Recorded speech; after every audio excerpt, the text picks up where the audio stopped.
Now, breaking news from NBC4. We want to be heard at the end of the day. We don't want to just be seen. We were seen when we did the kneeling. We want to be heard, and we want change to happen from that. Now at 6, a movement that has brought hundreds, if not thousands of people into the streets of downtown Columbus. At times, demonstrators are peaceful, but other times they've become violent. This all is for a message that many feel hasn't been understood. Thank you for joining us. I'm Rob Sneed. I'm Mark Taylor. This is the 4th day of demonstrations here in the capital city. A curfew remains in effect between 10 o'clock tonight and 6 a.m. tomorrow morning. NBC4 is geared up with crews in and around downtown. Dan Perlman is hearing from the mayor who joined demonstrators and marched. Eric Halperin has a message from the Columbus Urban League. The Columbus Urban League young professionals are taking a stand against what has happened this week. Now they're calling it a new peaceful way to fight systemic racism. NBC4's Eric Halperin is downtown with plans for a different kind of peaceful protest tomorrow. Eric. The Columbus Fire Department is investigating at least a half-dozen suspicious fires that broke out during overnight protests. Crews worked for hours to contain a massive fire at an apartment building near downtown. Now check out this video from our tower camera. The smoke was so thick you could see it from miles away. NBC4's Catherine Ross has a closer look at the damage and explains why investigators think the fire was arson. As we showed you at the top of the newscast, protesters at the Ohio State House for a 4th day in the row. Yeah, we do want to check back in with NBC4's Whitney Harding, who joins us live. And Whitney, you've been there for much of the day, and what we've seen so far, a very peaceful protest out there. And in Michigan, a sheriff showed support for protesters by joining their march. You tell us what you need to do. And that's exactly what Genesee County Sheriff Christopher Swanson did. He walked shoulder to shoulder with demonstrators in Flint on Saturday, high-fiving and fist-bumping marchers. I mean, there's 800,000 cops in the United States. And when you see that, you can't justify that. And when I look at that, all the good that we do in a community, police officers across the nation can be destroyed in one act like that. He told the crowd that most police officers are in their communities for the right reasons. In the fight against COVID-19 in Ohio, the Department of Health is releasing its latest numbers of cases. Now, across the state, more than 35,500 people tested positive for COVID-19. That's nearly 500 more than yesterday. More than 2,100 deaths are being reported as well. Now, these numbers come the same day that daycares reopened across the state. Each facility is required to follow certain safety guidelines, including limiting the number of children in each classroom and doing frequent cleanings. Now, Storm Team 4 with Central Ohio's most accurate forecast. Beautiful Sunday weather-wise out there. I don't have much to complain about when it comes to the weather. How about you? Let's just hope and pray that it stays that way. I'm enjoying it, but you know how Ohio weather is. Ben, he joins us live in the Weather Center with more. Yeah, Rob and Mark, unfortunately, I do know how Ohio weather is. All we have to do is look back at the past 4 weeks. Saturday marked a 5th night of protests in the wake of the death of George Floyd. He died in Minneapolis in police custody back on Monday. Yeah, some protests remain peaceful. In other cases, police had to stop some from setting fires and destroying property. Daryl Forges has the latest from Minneapolis. And finally tonight, a remarkable story. A 9-year-old British boy with cerebral palsy completed the last stage of his marathon walk for charity today.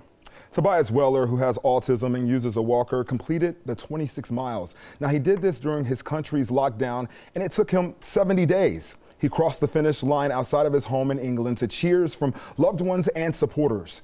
The boy helped raise more than $61,000 for a special needs school. Now, you talk about kids doing things for themselves, huh? Yeah, and the community. Well said. Ben joining us now with one last look at that forecast. Ben? Yeah, Mark and Rob, this is kind of a mid-September weekend. We'll be back into the mid and upper 80s with the usual late-day storms later in the week. Thank you for watching NBC4. And remember, we're online at NBC4i.com. Have a great night.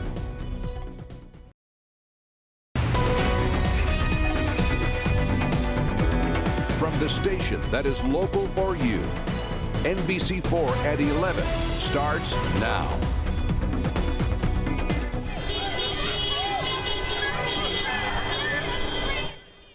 Day 4 of protests here in Columbus were nothing short of being loud and chaotic in downtown Columbus for hours. But tonight, there's a sense of calmness, a sense of peace. Good evening. Thank you for joining us tonight at 11 o'clock.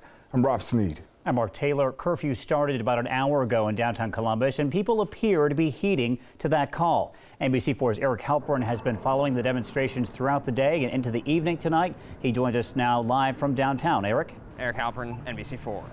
Thanks, Eric. We'll check back with you in just a few minutes. Now, although there was chaos, there were also moments of peace today. Mayor Andrew Ginther joined church leaders as they marched through the King-Lincoln district. NBC4's Dan Perlman caught up with them earlier today. Well, the demonstration ended. It was a very busy weekend for the Columbus Fire Department battling suspicious fires. Crews are investigating this large fire at an apartment complex in the north near the South Washington Avenue and Library Park. Now check this video out from our tower camera. The smoke was so thick it could be seen from miles. It started around 3 this morning. The complex is under construction and was empty. It was one of at least half a dozen fires in the same neighborhood. Investigators believe many of them may be connected to overnight riots.